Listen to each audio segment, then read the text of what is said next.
Class 12th का paper है 2020। ये कोरोना पेंडेमिक के टाइम हुआ है 9 जून 2020 को। बहुत ही सिंपल पेपर आया था, न तो इसमें कन्वर्जन थे और ऑब्जेक्टिव भी सभी सिंपल ही थे। देखिए ये ऑब्जेक्टिव है, चूज द करेक्ट ऑप्शन है। फर्स्ट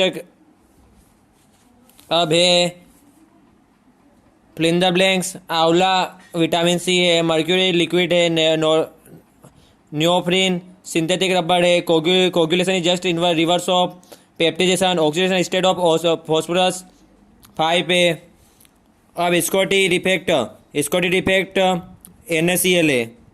फ्रेंकल्स डिफेक्ट JTNS भी होता है और AgCl भी होता है, लेकिन जिंक का ब्लेंड जो पूछा है यहाँ पर, तो इसके कारण इसका फ्रेंकल्स डिफेक्ट का AgCl होएगा।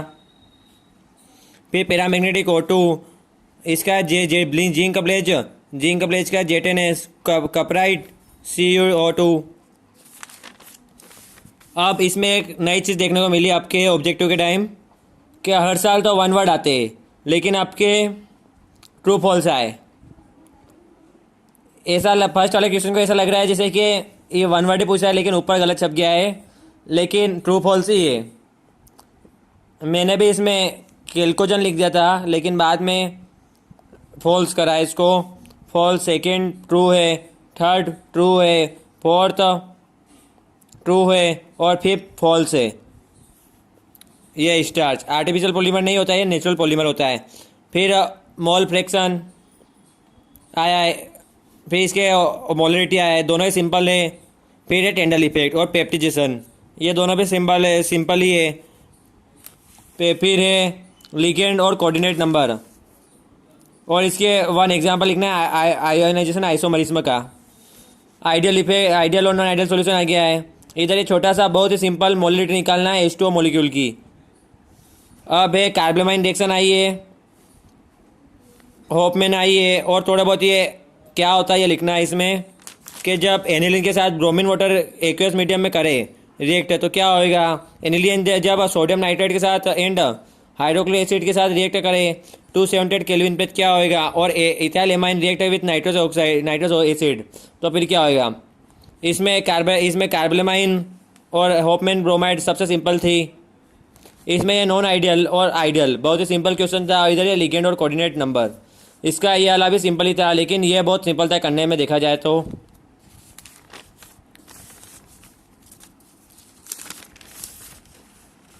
अब है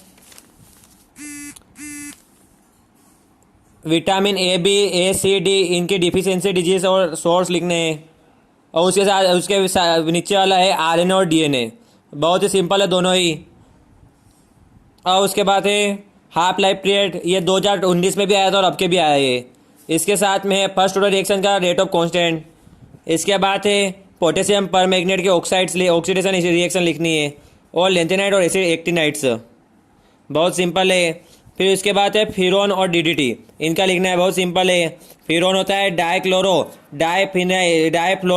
मीथेन, और ये डाइक्लोरो ऐसा ही होता है, कुछ कन्फ्यूजन है मेरे को भी।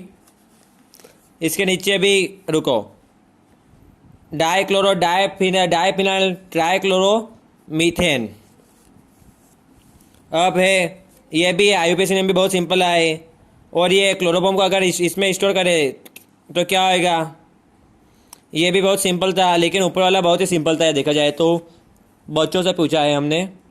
फिर ये राइमन टाइमन रिएक्शन और कॉल्बे रिएक्शन, और इसके नीचे एल्कोहल और फिनॉल, ये भी 2019 में ही आ गया था। अब इसके बाद है Gattermann coach reaction, Adol condensation reaction, Etard reaction. ये जो MP बोर्ड ने जो उनकी मॉडल पेपर रिलीज़ करा था, उसी में इटार्ड रिएक्शन और ये थी, ये भी था फिनॉल, राइमन टाइमन। ये आधा ऊपर MP बोर्ड का जो मॉडल प्रेस पेपर है उसी से आया है।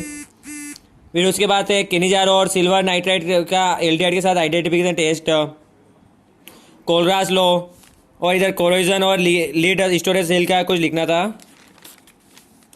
फिर है अमोनिया, ये भी 2019 में आ गया है, अमोनिया फ्रॉम हेबर्स प्रोसेस।